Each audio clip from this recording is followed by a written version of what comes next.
What's going on, guys? BouseFeenux here, and today I've got a video jam-packed full of new stuff to show you guys. This was probably the best dev stream yet, and I'm pretty excited to do this recap. We've got new footage of the Centurion and Shinobi, as well as footage of the two new maps coming in Season 2, the Forge and Temple Garden.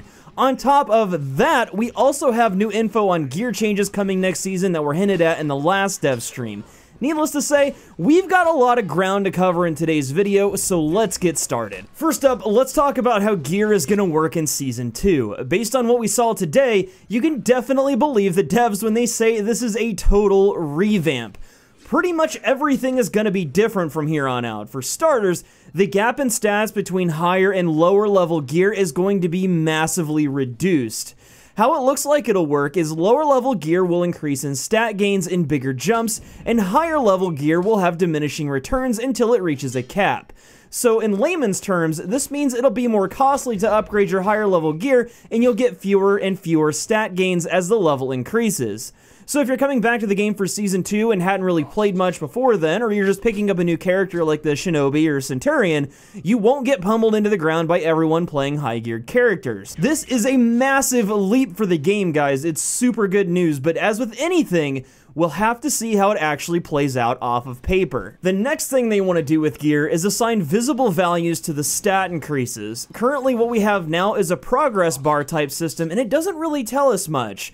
What they want to do is maybe add in a percentage system that tells you exactly what each gear stat is giving your character.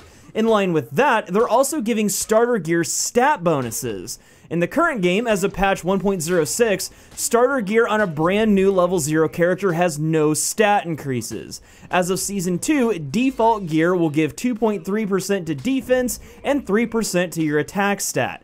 Again, this is going to make picking up a new character a lot less painful. Moving on to the new gear type, as we already know from previous videos, will be called Epic Gear. From the dev stream, it looks like it'll go to level 19, which, if that's the new max level, it'll give us a maximum gear score of 114 if my math is correct. Don't quote me on this just yet though, because level 19 may only be the starting point for Epic Gear.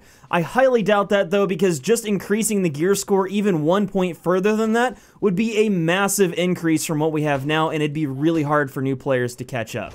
On top of all of this, gear will now have stronger stat penalties for the gear stat that's the lowest, and if you don't want to go to the min-max route and prefer the all-rounder type style of gearing up, there will also be gear with equal stats across the board. It'll just be lower overall compared to a piece of gear with a specialized stat. So this gives us what looks like a ton of gear options. We'll have to see how the new gear meta evolves, but I really hope that with this, we'll now have some build versatility instead of everyone wearing pretty much the same stats for every class. Lastly, for gear, we're going to be looking at some new stats and some old ones being removed. Sprint speed, throw distance, block damage resistance, and feat cooldown reduction are being taken out of the game. Revenge gained by defense and revenge gained by injury are being combined into one singular stat, and a new gear stat called defense penetration is being added.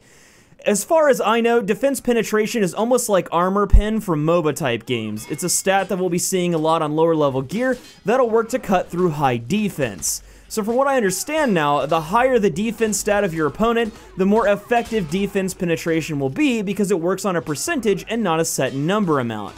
This will be very interesting to see in practice. I almost wonder at this point if we'll see Prestige 14s running around in gray level gear because of stuff like this.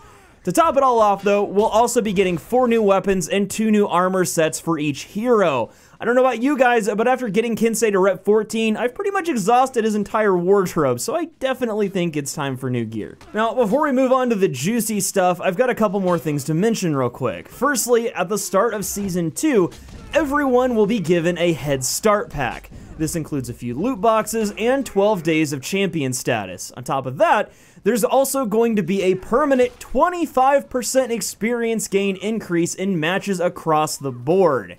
Now, with that being said, let's take a look at the new extended trailers for the new heroes. First up, we've got the Centurion. Now, from the footage here, we can definitely tell that this guy is going to be one hell of a brawler. He's got the Gladius and his fists, and his playstyle looks very aggressive, and if the murmurs in the community are to be believed, he's supposed to be the turtle breaker. From the footage though, it looks like he'll have a guard break mechanic similar to Peacekeeper with the ability to deliver multiple hits and a guard break.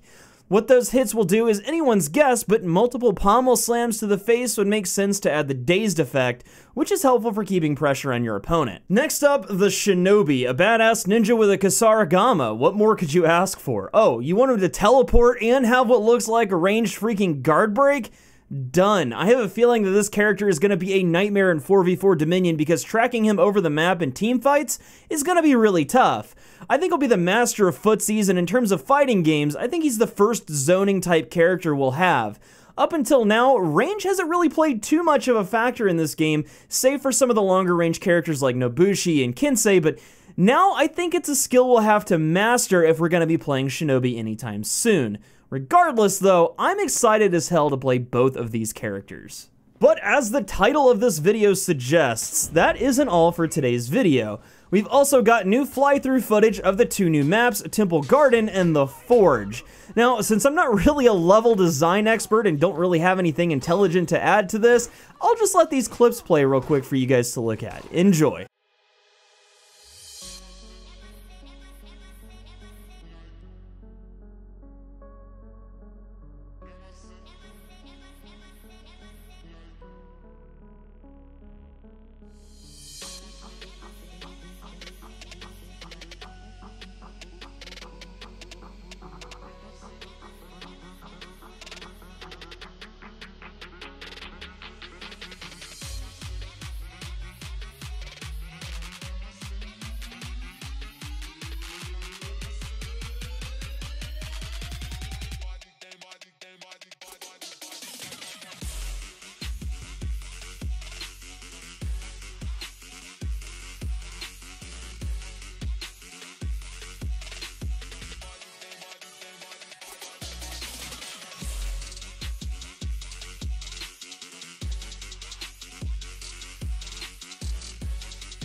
Alright, so those are looking really good. A change of scenery is much needed in this game, and I can't wait to have some new levels. If you guys remember though, I had a speculation about Temple Garden and what map it was going to be. I thought it was going to be one of the areas from the campaign mode, just repurposed for multiplayer, but it looks like it'll be a totally new design. The Forge was built from the ground up for multiplayer as well, so this is really good news. We're getting something completely fresh. Lastly though, we've got one piece of new content that is actually available now. We've got new mythic outfits complete with new ornaments, particle effects, and paint schemes. I'm not going to show all of them off in this video because we're probably running a little long at this point, and I'm sure you guys are ready to get into the game by now, so I'll leave those as a little surprise for you all to discover on your own. But that is going to be it for today though, guys. Before I go, I just got to say that today's news was incredible. This game is going to make a huge comeback, and I can't wait to see that. I'm excited to have more of you to play against, and I think the new additions are going to be on point. So let me know in the comments what you think about all this. Are you excited for the new stuff, or could you care less? But while you're doing that, don't forget to like this video if you enjoyed it, get subscribed to the channel if you're new here, and join our new partner Discord server by clicking the link in the description below if you haven't already. Until next time though, I'm BouseFeenux, I'll see you at the next video, and as always, thank you so much for watching.